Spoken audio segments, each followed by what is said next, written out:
নিস্তরঙ্গ তার পুলিশ, নিস্তরঙ্গ তার প্রশাসন। নির্মলবাবু কি হচ্ছে, কোন রাজ্যে বাস করছে এটা? না না, তিনি চাননি বলে হয়নি, এটা আপনি বুঝছেন না কেন? না এটা কি চাওয়ার উপর নির্ভর করে? তিনি এটা চাওয়ার উপর নির্ভর করে। নিস্তরঙ্গ কথাটা আপনি যে বলছেন, আমি আপনাকে বুঝিয়ে বলি।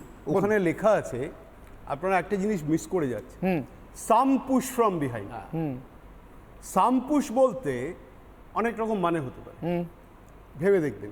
সাম পুশ কিন্তু সবসময় যে ফিজিক্যাল পুশ হবে তা নয়। সাম পুশটা মেকানিক্যাল পুশও হতে পারে, ট্রেডমিলে হতে পারে। শেষ করতে দিন। এত ছটফট করেন, রাজনীতি করেন কি করে? আমি তো এটা বুঝতে পারি না। বলতেটা দিন, জিনিসটা ডিসকোঅর্ডিনেটেড হয়ে যাবে। না না, ওরা তো আরে মহা মুশকিল, আপনি তো কোঅর্ডিনেশন করতে চাইছে, তো পুলিশকেও ঠেলে দিয়েছে। আচ্ছা শুনুন নির্মলবাবু, হচ্ছে না। মমতা বন্দ্যোপাধ্যায় বলছেন না, আপনারা সবাই মিলে এত কথা বলছেন কেন? বলুন, একটু চুপ করুন। একটা জিনিস বলুন। লাখ টাকার প্রশ্ন আপনি করেছেন, বলুন। সাম push from behind, carry on. Some push from behind, এটা সামটা অনেক রকম হতে পারে, এটা ভেবেচিন্তে করা হয়েছে এবং সাম কথাটা ইউজ করা হয়েছে, সেটা অনেক রকম হতে পারে। ট্রেডমিলে হাঁটতে হাঁটতে হতে পারে, এসইউএম হতে পারে, মাথা ঘুরে গেলে, পেছন থেকে ধাক্কা পড়ে গেলে পড়ে যেতে পারে, এটা হয়। বেশ। দুই হতে পারে, যেগুলো বাজারে রহস্য রোমাঞ্চ চলছে।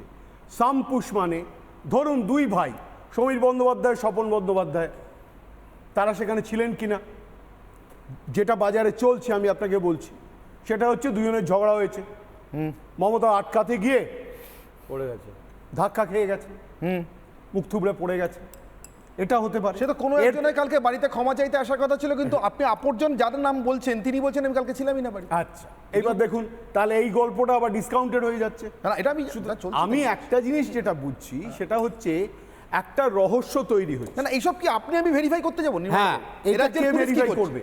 মমতা বন্দ্যোপাধ্যায় নিরাপত্তার দায়িত্বে থাকা এই রাজ্যের সর্বোচ্চ সুরক্ষাকর্তা কি করছে? আচ্ছা, সর্বোচ্চ সুরক্ষাকর্তা যিনি, মমতার তো একটা গোটা মেডিকেল ইউনিট আছে, সেই মেডিকেল ইউনিটের ক্যালাসনেস প্রথম কথা।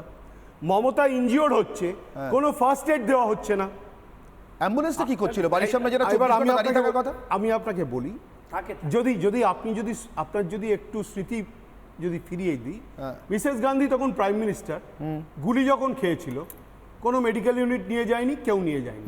সোনিয়া গান্ধী তাকে কোলে করে অ্যাম্বাসাডার গাড়ি করে নিয়ে গেছিল এইমসে, অথচ he is the prime minister ওই সময়। কালকে অভিষেক বন্দ্যোপাধ্যায় হয়তো সেই কাজটাই করেছে, আবার কথাটা বলছে। ওনার সিকিউরিটির লোকেরা ইনভলভ ছিল। এবার সেটা তো পরের প্রশ্ন, এটা নিয়ে কে গেছে? সিকিউরিটি ছিল না, আমি ছিল, আমার প্রশ্ন না। প্রশ্নটা হচ্ছে সেই সময় সিকিউরিটি একেবারে অফ হয়ে গেছিল। কালকে যে জিনিসটা হয়েছে, যেটা সব থেকে বড় জিনিস, সেটা হচ্ছে অনেকে অনেক স্টেটমেন্ট দিয়েছে, আমার কাছে জিনিসটা খুব রহস্যজনক লাগছে। সেটা হচ্ছে একটাই, অভিষেক বন্দ্যোপাধ্যায় এখনো অবধি ক্লিয়ারলি কিছু বলেননি, he was the one who carried. আপনি যেটা বললেন, মমতা বন্দ্যোপাধ্যায় নিচে কিছু বলেননি। এত তদন্ত কমিটি, এত সিকিউরিটি, এক সেকেন্ডে শেষ হয়ে যায়। একটা ছোট্ট প্রেস মিট করে শুধু বলে দেওয়া কালকে আমার এটা হয়েছিল, কেন বলছেন না? এই রহস্যটা, তাহলে দুটো কারণ থাকতে পারে, সবাই লাফাবে। এর দুটো কারণ থাকতে পারে। একটা হচ্ছে মমতা বলতে চান না, ওখানে এমন কিছু একটা আছে উনি যেটা ঢাকতে চাইছেন, উনি বলার মানে প্রয়োজন বলে আমি এরপরে আপনার এই উত্তরের পর সরাসরি আমি সুমন বাবুর কাছে যাবো। এখানে একটা কথা আছে, যদি এটা রাস্তায় হতো, মুখ্যমন্ত্রী বলছেন না, একটা মানে বুঝতাম। দলীয় সমাবেশে হতো, মুখ্যমন্ত্রী বলছেন না, একটা মানে বুঝতাম। হয়েছে বাড়ির ভিতরে, তাহলে কি সত্যি কোনো পারিবারিক বিষয় আছে যেটা মুখ্যমন্ত্রী চাইছেন সামনে আসবে না? এইটাই হচ্ছে ঘটনা, চাইছেন সামনে আসবে না, এইটাই হচ্ছে ঘটনা। তাই বেশ, এবার সুমন বাবু আপনার কাছে আসি। তিনজন গান্ধী, আমি তো যা বলার বলে দিই। ভারতের স্বাধীনতার পর থেকে আমরা হারিয়েছি। মহাত্মা গান্ধী, পরিবারের নাম ওঠেনি, কিন্তু মৃত্যুর 7 দিন আগেও একটা অ্যাটেম্প্ট হয়েছিল। বিড়লা হাউসের বাইরে একটা বোমা ফেটেছিল, পুলিশ তৎপর হলে বেঁচে যেত মহাত্মা গান্ধীর প্রাণ। ইন্দিরা গান্ধী, পরিবারের অনেকের কথা এসেছিল, নানান রহস্যজনক সঙ্গী সাথীদের কথা এসেছিল, যাদের কারুর পরবর্তীকালে ঈর্ষায় পড়ার মতো রাজনৈতিক উত্থান হয়। একজনের নাম বলতেই পারি, মাখনলাল ফতেদার। রাজীব গান্ধী, প্রদেশ কংগ্রেসের সভাপতি উপস্থিত ছিলেন না, দেশের ভাবি প্রধানমন্ত্রী, মানে প্রধানমন্ত্রী প্রজেক্টেড কংগ্রেস প্রেসিডেন্টের সভায় তামিলনাড়ুতে শ্রীপেরুম্বুদুরে। আমার কিছু নির্দিষ্ট প্রশ্ন আপনার কাছে। যদি সত্যি পরিবারটাই প্রধান হয়ে ওঠে, তাহলে কতটা বিপন্ন হতে পারেন এমন অত্যন্ত গুরুত্বপূর্ণ একজন রাজনৈতিক নেতা বা নেত্রী, বা কতটা বিপদে পড়তে পারে তার জীবন? তেমন বিপদের মধ্যে মমতা বন্দ্যোপাধ্যায় আছেন, এমন কিছু আপনি বোধ করছেন কি, মনে করছেন কি, কংগ্রেস পরিবারের একজন সদস্য হিসেবে? অনির্বাণ, অনেক দুষ্টু বন্ধু বান্ধব তো থাকে যারা জানে টিভি চ্যানেলে যাই, বসি বিকেলবেলা, তোমরা অনেক সময় ভালোবেসে আমন্ত্রণ জানাও, দলও পাঠায়। একজন একটা মজা করে এক্ষুনি হোয়াটসঅ্যাপে আমাকে একটা ছড়া পাঠালো, লিখেছে, যখনই দেখিবে অঙ্গে চোট তখনই জানিবে বঙ্গে ভোট। মানে এটার সঙ্গে প্যানেলের কোনো আমি কানেকশন করতে চাইছি না, ডোন্ট টেক মি, না না, don't take me the wrong sense. তার চোট নিয়ে আমিও মানতে পারি, আমিও তো মানতে পারি। আরে বদমাশ, মানে এই চোট, মানে এই চোট, মানে এটা আমি মনীষা বাবু, আমি এক কথায় বলে দিই, এই চোট নিয়ে ছড়াটা জারি লেখা, তিনি অত্যন্ত চটুল মানুষ, খুব চটুল মানুষ। আমিও চটুল মানুষদের সঙ্গে মিশতে পছন্দ করি। শোনেন না, দেখুন বঙ্গে দিদি, আমাদের এই বাংলাতে আমাদের মতন বাংলার মানুষকে, সাধারণ মানুষকে নিরাপত্তা দেবেন কি করে? বাড়ির মধ্যে এত সিসিটিভি, এত পুলিশ ক্যাম্প, এত পুলিশ প্রোটেকশন, শোনা যায় Z+ ক্যাটেগরি, আমার সেভাবে কোনো আইডিয়া নেই, Z+ ক্যাটেগরি উনি অন্তর্ভুক্ত। শাহজাহানকে পুলিশ খুঁজে পায় না, তার একটা কারণ থাকতে পারে, কিন্তু মমতা বন্দ্যোপাধ্যায়ের ওপরে যদি কেউ আক্রমণ করেও থাকে, কোট আনকোট যদি কেউ আক্রমণ করেও থাকে, কেউ শব্দটা আমি উইদিন ব্র্যাকেটস রাখলাম, তাহলে বাংলার পুলিশের তো এত ধীরে চলার কোনো কারণ আছে বলে আমার মনে হয় না। কখনো আমরা শুনছি কেউ ধাক্কা দিয়েছে, কখনো আবার আমরা শুনছি উনি অনুভব করেছেন। আমি আপনারা সব 6 মিনিট করে বলে যান, চুপ করে থাকুন একদম, বলুন। আমি তো চুপ করে শুনতে চাই না, আপনাকে বলি সিরিয়াস কথা, আমি সিরিয়াস কথা শুনতে চাই। আমি প্রথমে ছড়াটাও খুব সিরিয়াসই ছিল, পরে বুঝতে পারবেন। যাই হোক, এই অনুভবটা, এটা তো একটা মারাত্মক কাণ্ড। বাংলার মানুষকে উনি নিরাপত্তা, উনি বা ওনার প্রশাসন দেবেন কি করে, এটা প্রথম প্রশ্ন। দেখুন, আমি একজন বাংলার ওনার সহনাগরিক হিসেবে, আপনি দেখুন তো এই দর্শকের অগ্নিবাণের সঙ্গে আপনার কথা মিলছে কিনা দেখুন তো, আপনারাও দেখুন তো।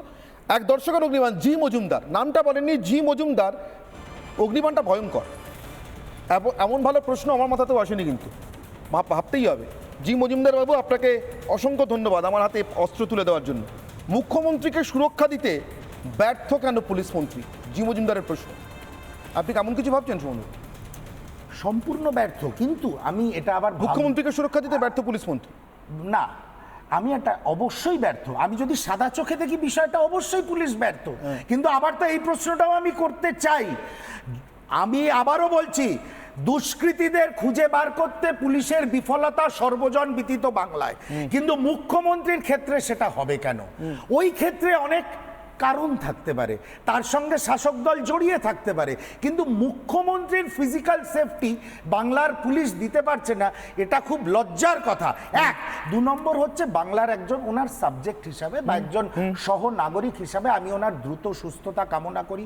মাননীয় অধীর রঞ্জন চৌধুরী এক্স স্যান্ডেলে ওনার সুস্থতা কামনা করেছেন। সর্বোপরি ভারতবর্ষের প্রধানমন্ত্রী বিনা কোনো প্রশ্নে, বিনা কোনো তদন্তে, স্ট্রেট অ্যাওয়ে ওনার সুস্থতা কামনা করে এক্স স্যান্ডেলে লিখেছেন। সুন্দর, ভারতবর্ষের প্রধানমন্ত্রী সব খবর রাখেন, সব ইন্টেলিজেন্স ওনার কাছে আছে, উনি সব জানেন। এটা একটা চমকপ্রদ ব্যাপার আমাদের কাছে। একটাই কথা, বাংলার মানুষ আজকে পরিষ্কার করে জানতে চায় উনি পশ্চিমবঙ্গকে কোন দিকে নিয়ে যেতে চাইছেন, আর উনি নিজের বাড়ির মধ্যেই সুরক্ষিত কিনা। তাহলে বাংলার মানুষকে আগে সামনের নির্বাচনে ভাবতে হবে ওনার দলের প্রতিনিধিদের জনপ্রতিনিধি করা যায় কিনা, যারা সাধারণ মানুষকে নিরাপত্তা দিতে পারে। নিশ্চিতভাবে ঘটনাটা তুলনীয় নয়, কিন্তু শালবনীতে জিন্দালদের কারখানার শিলান্যাস করে ফিরছিলেন মুখ্যমন্ত্রী বুদ্ধদেব ভট্টাচার্য, নির্মলাবাবু, বোমা ফাটে। তারপরে পুলিশের বাড়াবাড়ি নিয়ে প্রশ্ন উঠেছিল, কিন্তু নিষ্ক্রিয়তা নিয়ে কোনো কথা ছিল না। অনেক কিছু ঘটনা ঘটে যায়, তারপর থেকে বাংলার রাজনীতির পট পরিবর্তন হয়ে যায়, মাওবাদীদের নাম সামনে